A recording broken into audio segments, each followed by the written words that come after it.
We are coast to coast across this planet on World Space Satellite Radio in 134 countries, XM Satellite Radio, online in America as well, and DirecTV Channel 824. All right, Johnny, you ready? I'm ready. To the phones we go. Just what's so fascinating is that the cornerstones for each of those monuments that were eventually built on those sites that line up to Arcturus, Regulus, and Spica, those alpha stars, the cornerstones, the day and hour that they actually laid those cornerstones, like for the U.S. Capitol, they actually cast astrological charts to pick the most opportune hour, when the dragon's head is in the moon or something like that, in order to lay the cornerstones. Holy crap. So like when the moon is in the 7th house and Jupiter aligns with Mars. Yeah. Yeah, it's all, and that is absolutely documented fact that the Freemasons did that, and there were Masonic ceremonies for each of those cornerstone layings, and one of the tensions in the book is that Washington, being a Mason, the book takes no shots at Masons. They're actually good guys in this, and that is simply that they were trying to align the new American capital to the heavens. That is, considering the fleeting and mercurial nature of human politics, they wanted to anchor the city of this new republic to the permanence of the heavens. Holy crap, it was like the Mason version of Feng Shui. Yes, that's exactly it. That's exactly it. They're like, you know what? We might as well, we're not using the stars to predict the future, but we are using them, we might as well take advantage of the most opportune moment to lay these cornerstones and lay these monuments. Cool. There is another group in the book known as the Alignment, which uses the stars to wage war, and that's where you get into some of the issues about, the Pentagon using astrology in order to design and chart operations, and they have from the Revolution. Wow. And that's one of the things that the book delves into as well. Well, I grew up like in a whole astrological kind of family. My Aunt Chrissy, she was into this whole astrology thing, and she had, and so I grew up really buying into all of this, and I cannot wait to read the book now, because it sounds like you have really brought a ton of different, a number of different elements. You got the politics, you got the history, you got history based in fact, and you have astronomy, and you have the potential end of the world. All right. All together. You got it all. And, whenever I kept thinking, this is crazy, I can't believe that astrology might play a part in national government, I'd only have to run into yet another article about how at one point in time, one of our greatest presidents, unbeknownst to him, his entire daily agenda was charted astrologically. That was Lincoln. Was that Lincoln? Ronald Reagan. Oh, that was Reagan. Wait Really? a minute. That's right. But didn't Mary Lincoln also do the same thing? I believe so. There's been kind of a strain of that sort of thinking that's gone on for quite a while. And to be fair, the armed services really have to be on top of all of this stuff, because whether or not the U.S. government actually does this stuff, there's certainly enemies of America that do. So, right. There are always particular dates in history that we've never heard of that hold particular significance for some groups. Wow. And certain astrological signs that do. So obviously, it behooves the intelligence community to be completely honed in as to the significance of this stuff. Thomas, I buy into this whole thing. That is just that's amazing. That's pretty cool. But I have Could to you run imagine out now, Reagan? But I have to run out and buy Raising Atlantis before I can read this one. Yeah, do we have to buy Raising Atlantis before we jump into the prophecy? No, not at all. In fact, there's a conspiracy of sorts going on. Simon & Schuster has pretty much made sure that you will not be able to find Raising Atlantis. They're very rare. There's going to be a reprint coming out soon, but this is definitely a standalone. Oh, all right, very good. Okay. Excellent. Well, that's good to know. Could you imagine Ronald Reagan every single day, his day planned by astrology? Yeah. I do remember something about that now. When he was at the Berlin Wall, Yeah. I actually, in fact, I just pulled up the chart. Here it is. Really? Yes. Wait, yeah, Okay. Yeah, what was it? Again, here's the chart for when he was at the Berlin Wall. Yeah, what happened? Right, It says... today, Russia... I have a plan. My foot is going to be in Uranus. Amazing. It's documented evidence. There it is. Yes. Thomas, That's the coolest. Thomas Greanias. And do you ever get back to D.C.?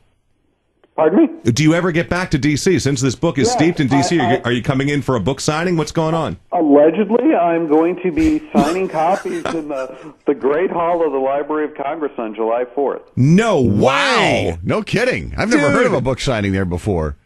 Yeah, they actually do occasionally have events there. You know, the Great Hall, just another little zinger here, you know, at the bottom of the marble floor there, underneath the 75-foot tall ceilings, they've got the Zodiac inlaid in brass. That's right. Do they really? Yes, I've seen that. Yeah, yes. That is a beautiful room.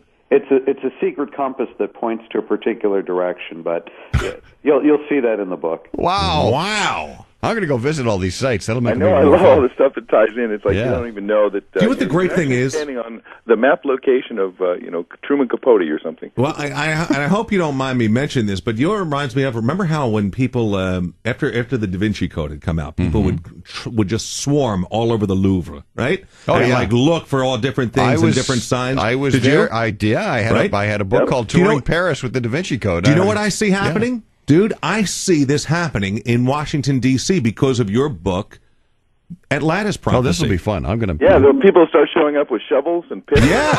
Oh, great.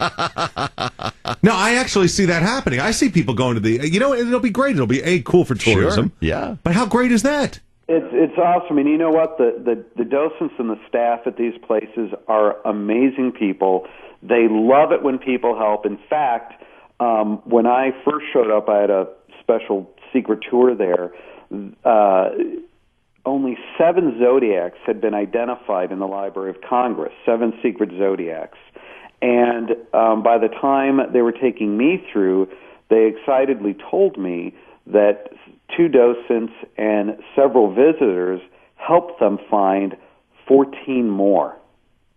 Holy crap. Wow. So there's a lot of stuff that even the staff don't know about. And they live and work and breathe in all of these buildings. And that was the biggest challenge of the book is, Raising Atlantis mostly takes place, the first book, in Antarctica, all about ancient ruins under the ice. Well, how many people get down there? Yeah, right. Okay, well, when you get to Washington, D.C., you have hundreds of thousands of federal employees who work there every day. So it was vitally important to me to just nail everything just right because you're going to have a bunch of people there saying, wait a second, they're reading the book, they look up, I work in this place. Wow. So, dude, that's really cool. Yeah, you gotta get it right, and this is something where Americans can help find more of our heritage. I am sure that you are going to be getting emails from people who work in government who are going to be there. This is great, and I'm really glad you turned us on to Thomas Stipko. Yeah, no, I got to clean the place up a little bit, but add some class. The book is please evolve us a little. The book is available. Besides it being available in bookstores across America, it's available online as well. Yes, it's available. I'm told it is. They had an embargo on it. That it is available now as an ebook and as an audiobook. And the first one, Raising Atlantis, was actually the #1 best-selling ebook worldwide, and it was the #1 best-selling audiobook on iTunes. Wow. No kidding. Worldwide. And the great thing is we're worldwide right at this moment in 134 countries, so I'm sure our listeners overseas, you have read Raising Atlantis. Yes, it is. It's been translated in a number of languages, and it's actually it's very big overseas. Well, good for you. Yeah. Now, listen, when you're in D.C. in July, or if you're in D.C. sooner, we'll exchange information, and you got to come in and visit us, and maybe we'll make Thomas Greanias the New York Times, right? New York Times best-selling author. We'll make Thomas Greanias a UPop announcer. All right, sure. We'll try your hand at radio. Since you've done television, since you've done literary work, we'll get you into radio. What do you think? Sounds awesome. All right, dude. Hey, Thomas, thank you very much. And pick up the Atlantis Prophecy. It's at bookstores everywhere. We're going to have the link at worldspace.com/UPop. Or Thomas just Greanias. go grab it off of Amazon. I checked and it's there. It's there, too? Oh, yeah. All right, sure. good. So we'll check it out. And always a place for you to come and visit. All right, my friend? Thank you. All right. Stipko, safe flight wherever you're going to now. I'm heading back to Hollywood, thank God. Well, then you're going to get back on solid ground when you get there. Good for you. All right, there he is, Stipko from 36,000 feet in the air. And Thomas, where are you, Thomas? I'm in L.A. I'm in Hollywood, too. Oh, good for you. Wow. So where were you born? I was born in Chicago. Oh, that's right. WGN. Of course. Yeah. So you end up in L.A. So family, everything out there? Dogs, wives, what?